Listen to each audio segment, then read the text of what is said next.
एक बार की बात है, एक नन्ही चिड़िया का दाना पेड़ की दरार में फंस गया। चिड़िया ने पेड़ से बार बार विनती की कि मेरा दाना लौटा दो, लेकिन पेड़ ने उसकी बात अनसुनी कर दी। बेचारी चिड़िया बढ़ई के पास गई और बोली, भैया पेड़ को काट दो, वो मेरा दाना नहीं दे रहा। बढ़ई हंस पड़ा और बोला, मैं एक छोटे से दाने के लिए पेड़ क्यों काटूं? निराश होकर चिड़िया राजा के पास पहुंची और बोली, महाराज आप बढ़ई को सजा दो, वो पेड़ नहीं काटता, पेड़ मेरा दाना नहीं देता। राजा गुस्से में बोला, भागो यहाँ से, एक दाने के लिए मेरे पास मत आओ। पर चिड़िया हार मानने वाली नहीं थी। वह महावत के पास पहुंची और बोली, जब राजा हाथी पर बैठे तुम उन्हें गिरा देना, क्योंकि वो न्याय नहीं करते। महावत बोला, तू पागल है क्या? इतनी सी बात पर मैं राजा को कैसे गिरा दूं?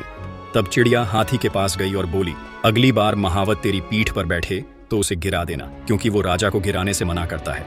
हाथी नाराज होकर बोला, तू कौन होती है मुझे उकसाने वाली? आखिरकार चिड़िया चींटी के पास पहुंची और बोली, तू हाथी की सूंड में घुस जा। चींटी ने भी मजाक उड़ाया और कहा, दूर हट, मुझे क्यों मुसीबत में डाल रही है? इतने अपमान के बाद चिड़िया क्रोध में बोली, मैं न पेड़ काट सकती हूँ न राजा को गिरा सकती हूँ, लेकिन तुझे तो अपनी चोंच में दबाकर खा सकती हूँ। ये सुनकर चींटी डर गई और तुरंत हाथी के पास भागी।